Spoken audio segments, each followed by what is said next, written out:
প্রণাম করলে কি হয়, প্রণাম কেন করা উচিত? আজকাল দেখবে অনেক ইয়াং জেনারেশন, আজকালকার অনেক শিক্ষিত ছেলেমেয়েরা সবসময় সবাইকে প্রণাম করতে চায় না। আরে কেন প্রণাম করবে, কিসের জন্য প্রণাম করবে?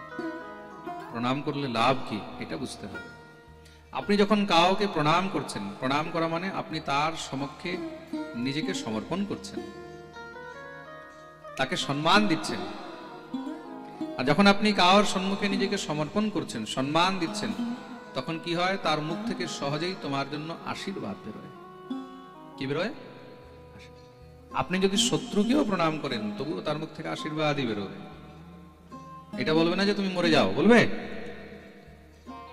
মহাভারতের যুদ্ধ আরম্ভ হচ্ছে।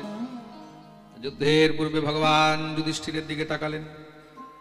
যুধিষ্ঠির বললেন, প্রভু কিছু কাজ বাকি আছে। ভগবান বললেন, ধর্মরাজ কি কাজ বাকি আছে? বলে, যুদ্ধে নামছি, আগে গুরুজনের কাছে আশীর্বাদ নিয়ে আসি, আগে গুরুজনের কাছে আশীর্বাদ নিয়ে আসি। ভগবান হাসছেন। কেন? বলে, ধর্মরাজ তো, ধর্মরাজ যতই কষ্ট পাক, এই সংসারে যে ধর্মীয় ব্যক্তি হবে, যে ধর্মকে জানে, যে ধর্মকে ধরে রেখেছে, সে প্রত্যেক পরিস্থিতিতে নিজের ধর্মকে সবসময় নিয়ে থাকবে, ধর্মকে পরিত্যাগ করবে না। অস্ত্র শস্ত্র সব রেখে যুধিষ্ঠির পায়ে হেঁটে যাচ্ছে। কোথায়? বলে, বিপক্ষী দলে, সামনের দলে যাচ্ছে। বিপক্ষী দলে কে আছে? বলে, দুর্যোধন, শকুনি, পিতামহ ভীষ্ম, গুরু দ্রোণাচার্য, কৃপাচার্য, শল্য, কর্ণ, সব বড় বড় বীর মহারথীরা সব সামনে আছেন। যুধিষ্ঠির আসছে দেখেই তো দুর্যোধন একদম চমকে গেছে। শকুনিকে বলছে, মামা কি হয়েছে? হঠাৎ যুধিষ্ঠির অস্ত্র শস্ত্র সব রেখে দিয়ে দিকে আসছে, কি ব্যাপার? শকুনি বলছে, চুপচাপ দেখতে থাকো। দুর্যোধন বলছে, নিশ্চয়ই এটার মধ্যেও তার কোনো চাল আছে, আর নয়তো বোধহয় আমাদের এই বড় বড় রথী মহারথীদেরকে দেখে আগেই হার মেনে গেছে। দেখো, মহাভারতের যুদ্ধের মধ্যে টোটাল সেনা ছিল 18 অক্ষৌহিনী। কত ছিল? কত ছিল? জোরে বলো। 18 অক্ষৌহিনী। তার মধ্যে পাণ্ডবদের কত ছিল, কৌরবদের কত ছিল জানা আছে? পাণ্ডবদের ছিল 7 অক্ষৌহিনী সেনা। কত? আর কৌরবদের ছিল 11 অক্ষৌহিনী সেনা। কত ছিল? 11। তা কাদের সেনা বেশি ছিল? কৌরবদের। কৌরবদের সেনা কি সৈন্য সাগর ছিল, পুরো সমুদ্রের মতন এত বিশাল। মনে হয় আমাদের সেনা দেখে, সৈন্য দেখে যুধিষ্ঠির ভয় পেয়ে গেছে। শকুনি বলছে, চুপচাপ দেখতে থাকো। যুধিষ্ঠির এসেছেন, এসে সর্বপ্রথম গুরু দ্রোণাচার্যকে প্রণাম করলেন। গুরুদেব আশীর্বাদ দিলেন, বিজয়ী ভব। পিতামহ ভীষ্মকে গিয়ে প্রণাম করলেন, পিতামহ আমি যুদ্ধে নেমেছি, আমাকে আশীর্বাদ করুন। পিতামহ ভীষ্ম 2 হাত তুলে আশীর্বাদ দিচ্ছেন, বিজয়ী ভব। শুনেই তো একদম দুর্যোধনের মাথা খারাপ।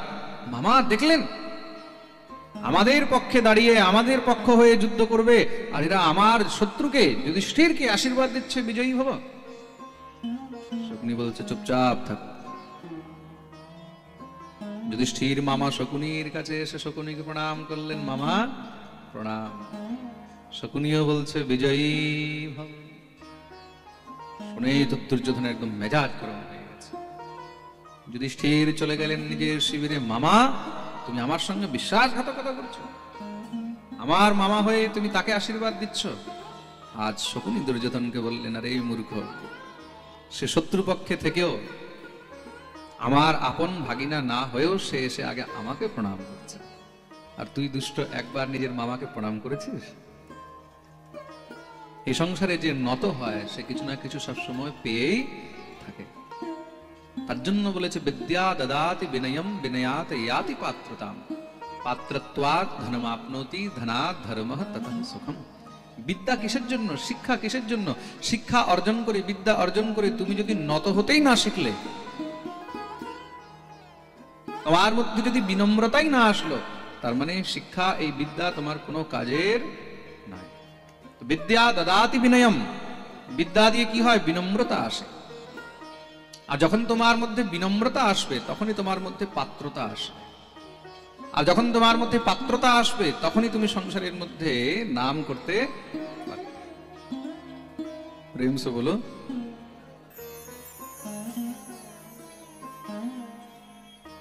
তার জন্য নত হতে, প্রণাম করা শিখতে হবে। গুরুজনদেরকে, বড়জনদেরকে প্রণাম করলে তখন সেখানে কিছু না কিছু পাওয়াই।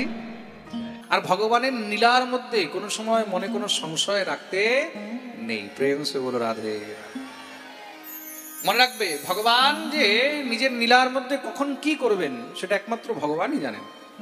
তার জন্য ভগবানের লীলার মাধ্যমে ভগবান যে কি করতে চান, এ সংসারে অন্য কেউ বুঝতে পারবে না। পরীক্ষিত প্রশ্ন করলেন, বলে প্রভু একটি কথা বলুন, ভগবান যদি আলাদা আলাদা রাখাল বালক, আলাদা আলাদা বাছুরের রূপ ধারণ করতে পারেন, তাহলে ভগবান তো তাদেরকে সেখান থেকে নিয়েও আসতে পারতেন। তো ভগবান সেখান থেকে নিয়ে আসলেন না কেন? বলে এটাই তো পরীক্ষিত বুঝতে হবে, ঈশ্বরের লীলা বোঝা মনুষ্যের জন্য অসম্ভব। ভগবান যখন মা যশোমতীর কোলে খেলেন, তখন সমস্ত সব গোপীগণ মনে মনে ভাবে, আহা, যদি কানাই আমাদের পুত্র হতো, তাহলে আমরা নিজে তাকে স্নান করাতাম, তাকে শৃঙ্গার করতাম, তাকে স্তনপান করাতাম, তাকে ঘুম পাড়াতাম। এটা তো সম্ভব ছিল না। ভগবান যখন মা যশোমতীর দুগ্ধ পান করেন, তখন সমস্ত ব্রজের গাভীগণ মনে মনে ভাবে, আহা হা, যদি শ্যাম সুন্দর আমাদের বৎস হতো, তাহলে আমরা তাকে নিজের স্তনপান করাতাম, চেটে চেটে তার রসাস্বাদন করতাম। তো ভগবান এই লীলার মাধ্যমে প্রত্যেকটি গোপীর ঘরে তাদের পুত্র হয়ে খেলে বেড়ালেন, প্রত্যেকটি গাভীর কাছে তাদের বৎস বাছুর হয়ে খেলে বেড়ালেন। 1 বৎসর পর্যন্ত তাদের মনের সমস্ত সব অভিলাষা ভগবান পূর্ণ করে দিলেন। বলিয়ে ভক্তবৎসল ভগবান কি জয়। এটা হলো গোবিন্দের লীলা। মৃত্যু যার মঙ্গলময় হয়েছে, মনে রাখবে সে জীবনে নিশ্চয়ই কিছু না কিছু সৎকর্ম করে গেছে। প্রেম সে বলো। তার জন্য আমাদের মৃত্যু কি করে মঙ্গলময় হবে, সেটা আমাদেরকে ভাগবত শেখায়, শাস্ত্র শেখায়, গ্রন্থ শেখায়। কেউ আপনাকে যা ইচ্ছা তা বলুক, কোনো পরোয়া পড়ে না। কিন্তু আপনি যদি নিজের জায়গায় ঠিক আছেন, আপনি যদি জীবনে সৎকর্ম করে যাচ্ছেন, তাহলে মনে রাখবেন আপনার অন্ত, আপনার মৃত্যুও মঙ্গলময় হবে। এটার মধ্যে কোনো সংশয় নেই। প্রেম সে বলো।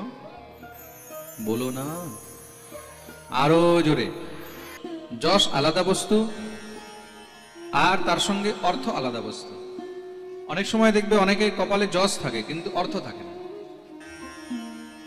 যশ থাকে কিন্তু অর্থ থাকে না। যশ আছে, খুব নাম আছে, কিন্তু তার কাছে অর্থ নেই। অনেকে আছে তার কাছে অর্থ প্রচুর আছে, তার কাছে অর্থ প্রচুর আছে, কিন্তু তার নাম নেই, যশ নেই। সবার কাছে যে সবকিছু থাকবে, এটা কোনো বিধির বিধান নয়। বিধি কাউকে কিছু দেয়, কাউকে কিছু দেয়। আর যার উপরে বিধির অত্যন্ত কৃপা থাকে, যে কিছু না কিছু প্রারব্ধ সৎকর্ম করে এসেছে, সে জীবনে যশও পায়, সে জীবনে অর্থও পায়, শ্রীও পায়, সবকিছু পায়।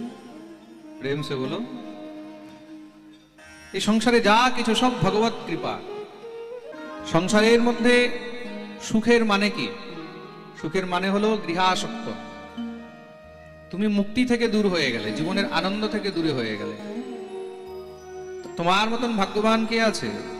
ভুলে যাও সব, ছেড়ে দিয়ে হরি ভজন করো, ভগবত ভজন করো।